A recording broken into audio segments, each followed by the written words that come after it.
In the darkest corners of the internet, there are offers you should never accept. Jobs with no name, no company, no reason, just instructions and consequences. This isn't just a story. It's a warning, because once you say yes, you can't undo what follows. Put your headphones on, and whatever you do, don't look behind you. I want to tell you about Daniel. We weren't super close, just part of the same gaming Discord. Quiet guy. Mark kept to himself. But one night around 2 a.m., we were in voice chat when he told us something that stuck with me. He said it started about a month ago when his life was at rock bottom. He had dropped out of college. No job. Living off microwave noodles and cheap energy drinks in a one-bedroom apartment.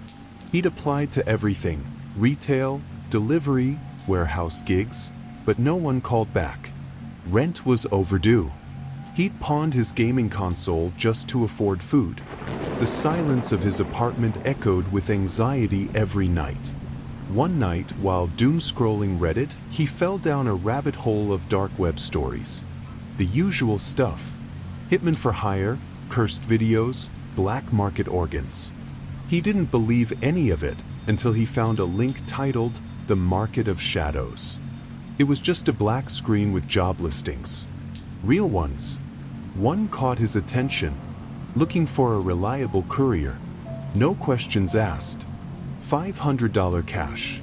One night. Instructions will follow.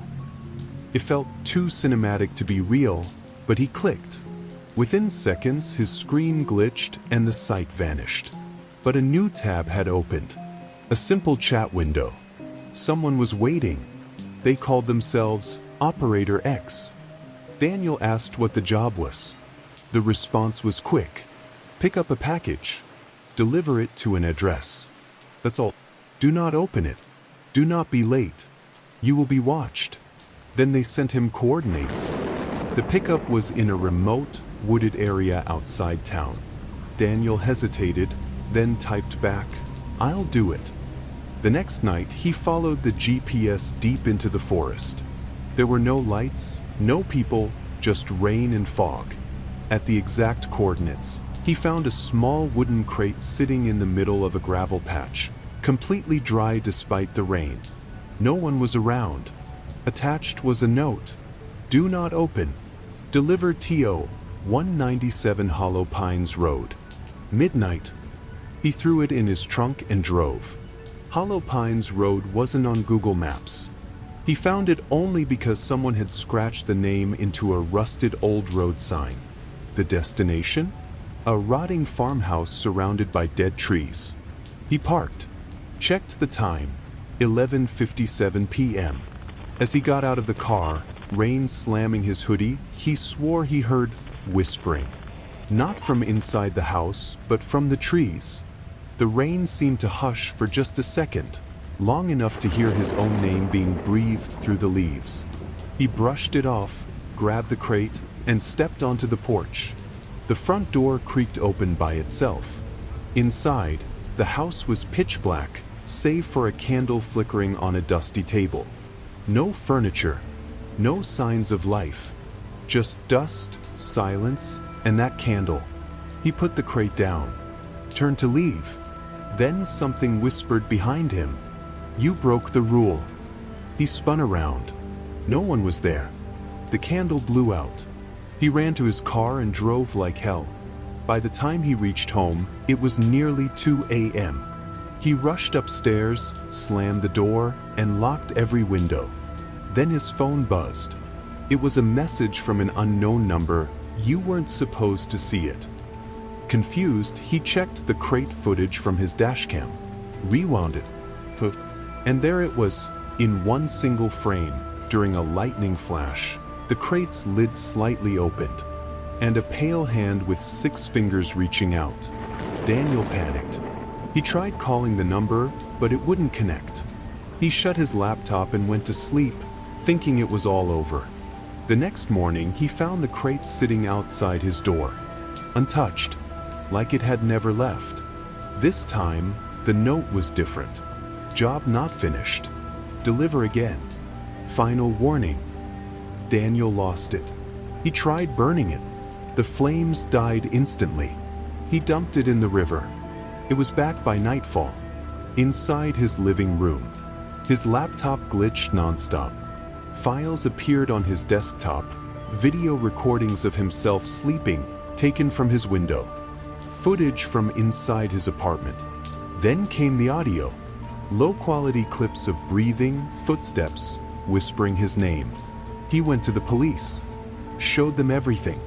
They found nothing. No crate, no messages, no fingerprints.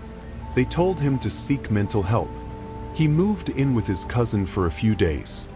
Things calmed down, until his cousin texted him from work.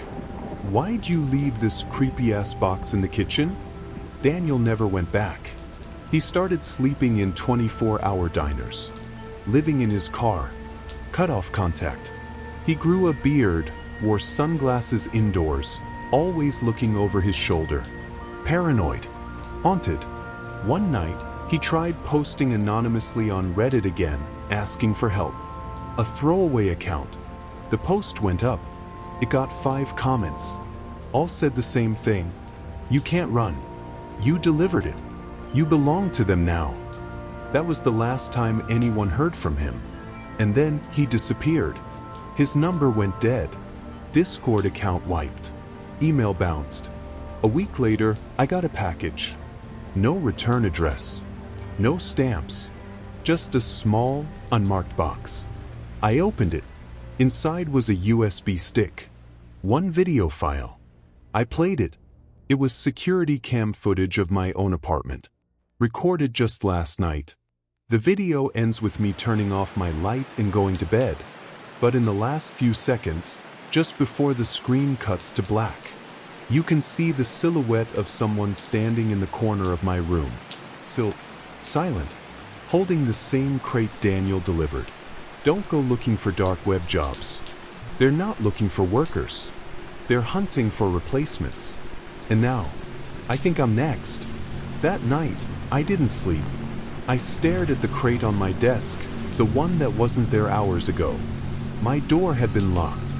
No one entered, but it was here. I called every friend I had. No one answered. My messages stayed unread. My emails bounced. It was like the world began erasing me, the same way it did Daniel. I went to the police station.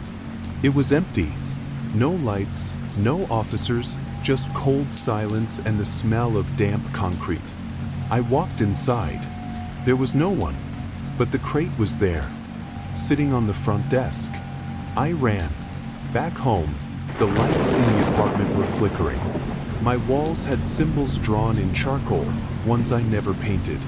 The camera on my laptop turned on by itself, and a voice, digital, glitchy, whispered, "We told you not to open it." And then every light went out. I don't know how long I've been in the dark now. The only light I see is from the crate. It's glowing. It's calling. I'm going to answer. But if I do, if I open it, promise me something. Don't look for me. Don't search the forums. Don't follow the symbols.